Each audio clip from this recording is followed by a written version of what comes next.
ಯಾಕೆ ಸದಾನಂದ್ ನನಗೆ ಅವ್ನು ಡಿಪೋಗೆ ಆರ್ಡ್ರ್ ಕಳಿಸಿದ್ದು ನಾನು ಅಂತ ಹೇಳಿದೆ? ಹೇಳ್ಬೇಡ ಅಂತ ಹೇಳಿರ್ಲಿಲ್ವಾ ನಿನಗೆ? ಹೇಳ್ಬಾರ್ದು ಅಂತಲೇ ಇದ್ದೆ. ನಿನ್ನ ಬಗ್ಗೆ ನನ್ನ ಎದುರು ಕೆಟ್ಟಾಗಿ ಮಾತಾಡ್ತಾನೆ, ಹೇಗೆ ತಡ್ಕೊಳ್ಳಿ ಹೇಳು? ಕೋಪ ಬಂತು, ಬೈದು ಹೇಳಿದೆ. ನಾನು ಕಳಿಸಿದ ಆರ್ಡ್ರ್ನಲ್ಲಿ ಬಂದಿರೋ ದುಡ್ಡನ್ನೆಲ್ಲ ಸಾಲ ಮಾಡಿ ಆದರೂ ನನಗೆ ವಾಪಸ್ ಮಾಡ್ತೀನಿ ಅಂತ ಹಠ ಹಿಡಿದು ಕೂತಿದ್ದಾನೆ ಸದಾನಂದ.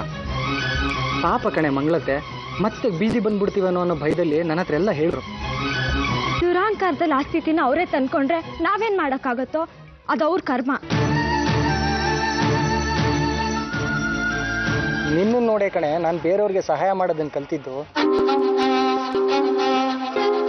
ಆಣೆ ಮಾಡಬಾರ್ದಿತ್ತು ಕಣೋ ಕೇಶವ ಮಾವನ ಮೇಲೆ. ಗೌರವ ಹೊರಟೋಗತ್ತೆ. ಮೊದಲು ಹೋಗಿ ಕ್ಷಮೆ ಕೇಳು ನಿಮ್ಮ ಅಪ್ಪನ ಹತ್ರ. ಕಣ್ಣೆದ್ರೆ ಇದನ್ ಕಣೆ ಸದಾನಂದ, ಅವ್ನು ಮತ್ತೆ ಬೀದಿಗೆ ಬಂದ್ರೆ ಮನ್ಸಿಗೆ ಕಷ್ಟ ಆಗುತ್ತೆ. ಕಿರೀಟ ರಿಪೇರಿ ಕೆಲಸ ಮುಗಿಯೋವರೆಗೂ ನೆಮ್ಮದಿ ಇರಲ್ಲ. ಅಪ್ಪ ಯಾವಾಗ ಏನ್ ಮಾಡ್ತಾರೋ ಅನ್ನೋ ಭಯ. ಇಷ್ಟ್ರ ಮಧ್ಯೆ ಶೃಂಗೇರಿಗೆ ಹೋಗೋಕ್ಕಾಗ್ತಿಲ್ಲ. ಮುಂದಕ್ಕೆ ಏನ್ ಕಾದಿದ್ಯೋ ಏನೋ. ಎಲ್ಲ ಪ್ರಾರ್ಥನೆ ಮಾಡ್ಕೊಳ್ಳಿ. 9 ದಿನ ಗಡುವು, ಅಷ್ಟರಲ್ಲಿ ತಾಯಿಗೆ ಚಿನ್ನದ ಕಿರೀಟ ಸಮರ್ಪಣೆ ಮಾಡ್ತೀವಿ ಅಂತ ಮಾತು ಕೊಟ್ಟಿದ್ದೀವಿ ಅಂತ. ಅನುಗ್ರಹ ಬೇಕು ತಾಯಿ ಅಂತ ಕೇಳ್ಕೊಳ್ಳಿ. ಯೇಸುನಾಥರೇ, ಮಾತಕ್ಕೆ ತಪ್ಪಂಗಿಲ್ಲ. ಸದಾಶಿವ ನೀನು ಅಷ್ಟೇ, ಮಾತಕ್ಕೆ ತಪ್ಪಿದ್ರೆ ವಾಗ್ದೋಷ ಆಗತ್ತೆ, ಕ್ಷಮೆ ಇಲ್ಲ. ನಾನು ಯಾವ ಮಾತನ್ನು ಕೊಟ್ಟಿಲ್ಲ ತಂತ್ರಿ. ರಿಪೇರಿ ಮಾಡ್ಕೊಡ್ತೀನಿ ಅಂತ ಹೇಳಿದ್ದೀನಿ, ಕಿರೀಟನ ರಿಪೇರಿ ಮಾಡ್ಕೊಡ್ತೀನಿ. ಧ್ರುವಂ ದೇವಾಜಾವರುಣೋ ಧ್ರುವಂ ದೇವ ಬೃಹಸ್ಪತಿ ಧ್ರುವಂ ಇಂದ್ರಶ್ಚಾಗ್ನ್ಯಶ್ಚ ರಾಷ್ಟ್ರಂ ಧಾರಯತಾಂ ಧ್ರುವಂ. ಇದು ಆಸ್ತಿ ಪತ್ರನ ಕೊಡಕ್ ಮುಂಚೆ ನಮ್ಮನ್ನ ಒಂದ್ಸರಿ ಶೃಂಗೇರಿ ಕರ್ಕೊಬಿಟ್ಟು ಬನ್ರಿ.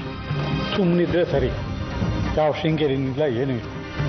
ಅಲ್ಲಿ ಯಾರಿದ್ದಾರೆ ಅಂತ ಹೋಗ್ಬೇಕೆ? ನಾ ಎಲ್ಲೂ ಹೋಗಲ್ಲ. ಸತ್ರು ಹೋಗಲ್ಲ ಅಂತ ಕೂತಿದ್ದಾರೆ ಅಪ್ಪ ಅಮ್ಮನವ್ರ ಕ್ಷೇತ್ರ ಶೃಂಗೇರಿಗೆ.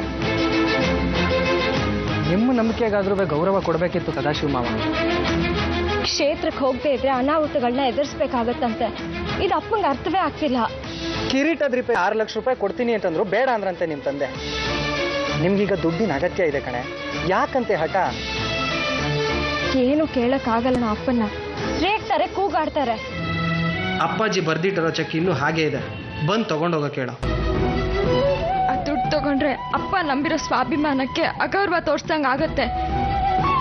ಎಲ್ಲ ಗೇಲಿ ಮಾಡ್ತಾರ ಅಪ್ಪನ್ನ. ಅದೇ ಆ ದುಡ್ಡು ಬೇಡ ಅಂದಿದ್ದು.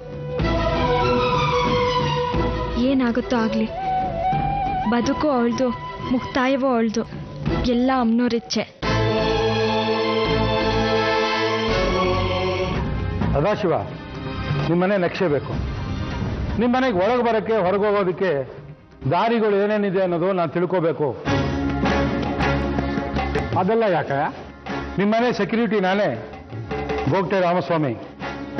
ಮನೆ ನಿಮ್ದಿರ್ಬೋದು, ದೇವರು ಅನ್ನೋದು ಸಾರ್ವಜನಿಕರ ನಂಬಿಕೆ. ಮನೆ ನಕ್ಷೆ ಬೇಕು. ಕಿರೀಟದ ಕಾವಲಿಗೆ ಬರ್ತಾ ಇರೋದು ನಾನು. ಬನ್ನಿ, ಅಭ್ಯಂತರ ಇಲ್ಲ.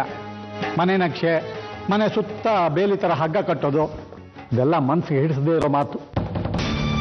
ಒಪ್ಕೊಳ್ಳಿ ಅಪ್ಪ, ಮನೆ ಪತ್ರನೇ ಆಧಾರವಾಗಿ ಕೊಡ್ತಿದ್ದೀರಂತೆ. ಮನೆ ನಕ್ಷೆಕೇನೋ? ಆಯ್ತು. ಇಂದು ಅಂದರೆ ದಿನಾಂಕ 12 ಸದಾಶಿವ ಅಯ್ಯರ್ ಅವರಿಗೆ ರಿಪೇರಿ ಮಾಡಲು ಒಪ್ಪಿಸುತ್ತೇವೆ. ಕಿರೀಟವನ್ನು ಸದಾಶಿವ ಅವರು ದಿನಾಂಕ 20ರಂದು ಬೆಳಿಗ್ಗೆ 9 ಶುಭ ಮುಹೂರ್ತದಲ್ಲಿ ದೇವಸ್ಥಾನಕ್ಕೆ ತಂದು ಒಪ್ಪಿಸತಕ್ಕದ್ದು. 21ನೇ ತಾರೀಕು ಅಮ್ಮನವರ ಆರಾಧನಾ ಮಹೋತ್ಸವವಿರುತ್ತದೆ. ಚಿನ್ನದ ಕಿರೀಟವು ಸದಾಶಿವ ಅವರ ಮನೆಯಲ್ಲಿದ್ದರೆ ಸದಾಶಿವ ಅವರ ಸಂಪೂರ್ಣ ಚರ ಹಾಗೂ ಸ್ಥಿರ ಆಸ್ತಿ ಪತ್ರವು ದೇವಳದಲ್ಲಿರುತ್ತದೆ. ಈ ಕಿರೀಟಕ್ಕೇನಾದರೂ ಅವಘಡ ಆದಲ್ಲಿ ಸದಾಶಿವ ಅವರ ಸಂಪೂರ್ಣ ಆಸ್ತಿಯು ದೇವಳದ ಪಾಲಾಗುತ್ತದೆ.